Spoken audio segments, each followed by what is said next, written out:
Te propongo la siguiente reflexión. Una pareja estuvo casada hace algún tiempo y por motivos que no viene al caso mencionar en este apartado, se separaron, se divorciaron, cuando todavía estaba vigente el sistema de divorcio por causales o divorcio voluntario. Ellos eligieron la vía del divorcio voluntario. Dentro del convenio derivado de este procedimiento de divorcio, ellos pactaron que la custodia de sus menores hijos, que en aquella fecha eran dos, quedara en manos de la madre, y su padre tendría derecho a visita o convivir con sus hijos los fines de semana, sábados y domingos. Dentro de los pactos celebrados en este convenio de disolución del vínculo matrimonial, se estableció también que el padre, el varón en este matrimonio, estaba obligado a proveer de vivienda a su ex esposa y a sus hijos, y además pagar un importe mensual por concepto de alimentos, en el que se incluía estudios, despensa y comida, servicios médicos, etcétera, etcétera. Llegado un tiempo después de disuelto el matrimonio, la mujer se queja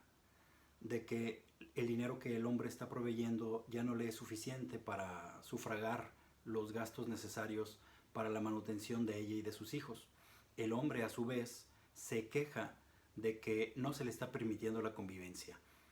Oyendo la versión de uno y otro, tenemos muy claro que las posturas del varón y de la mujer es, en principio, por parte del varón, que no se le está permitiendo el ejercicio de sus derechos de convivencia con los menores, y por parte de la mujer, que ella sostiene que no va a permitir que el hombre ejerza ese derecho si no cumple con su obligación en materia de proveer, en materia de alimentos. Después de algunas sesiones de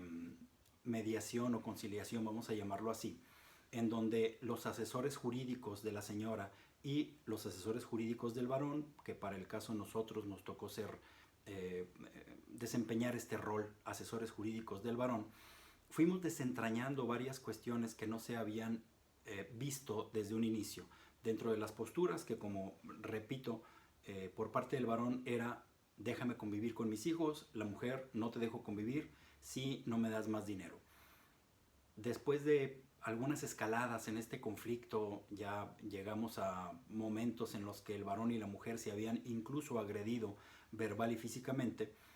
Tomamos esto en manos de los asesores y afortunadamente los dos bandos, vamos a decirlo así, eran proclives a la negociación o a la solución pacífica de conflictos. Después de varias sesiones y entrevistas, algunas en conjunto y algunas en sesión privada, tanto con varón y con mujer,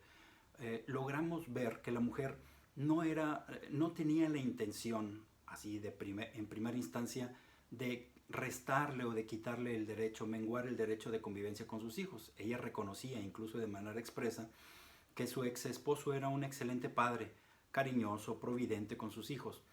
Y el varón tampoco tenía nada en contra de darle un poco más de dinero a la señora, pero había una cuestión, un ingrediente que no había salido a la luz, al menos hasta ese momento. La señora estaba en total desacuerdo y estaba descontenta porque la casa que se le estaba proveyendo para vivir ella y sus hijos era la segunda planta de la casa en donde vivía la mamá del varón, es decir, la ex suegra. Y la ex suegra jugaba por ahí un rol no muy sano de informar de todo lo que acontecía en la casa de la mujer con sus hijos al varón, y esto provocaba constantes fricciones, constantes guerras entre el varón y la mujer, y esto acentuaba cada vez más el conflicto. ¿Qué fue lo que se hizo o en qué derivó estas sesiones de conciliación? Después de analizar la postura del varón y la postura de la mujer, pero independientemente de las posturas, yéndonos a los intereses y las necesidades, y aquí viene la reflexión de esta pirámide o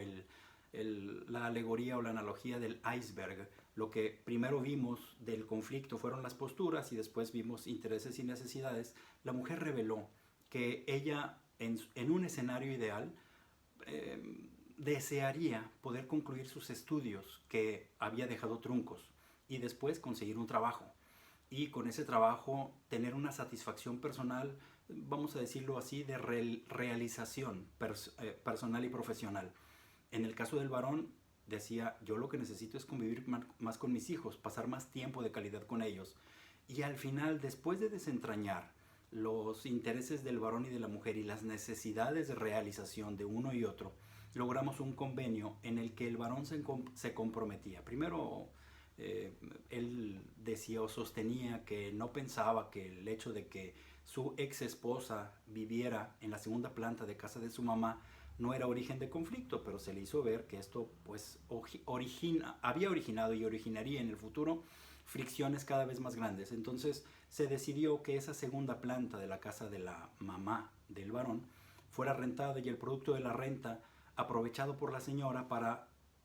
buscar otro lugar en donde vivir ella y sus hijos. Es más, se llegó al punto en el que para que la señora tuviera un poco más de tiempo para esta realización de la que estamos hablando, estudiar y buscar algún trabajo, culminar su carrera profesional, el varón se encargaría de los hijos entre semana y la mamá conviviría con ellos, pero desde un punto, en un ambiente diferente, no nada más el de procuradora de protección, sino ahora sí una convivencia real con sus hijos. Podía salir a pasear,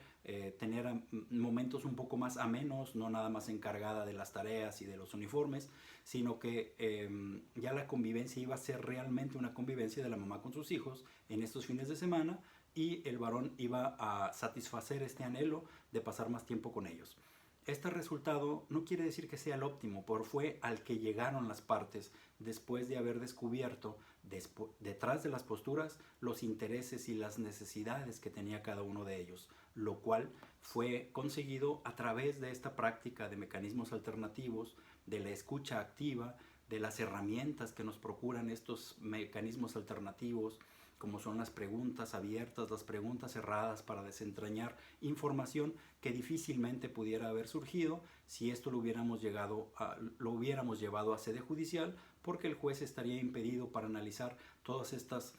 cuestiones que están por detrás o alrededor orbitando a la problemática. El juez se hubiera centrado nada más en una cuestión de convivencia y en una cuestión de alimentos, pero acá fuimos más allá, a ver las necesidades, intereses, que puedo decir a lo mejor un poco románticamente, que atienden más a una cuestión personal, emocional de realización de las personas que a lo estrictamente jurídico. Te invito a tomar este ejemplo como reflexión y analizarlo para tus cursos sobre mecanismos alternativos de solución de conflictos. Muchas gracias por tu atención. Hasta la próxima.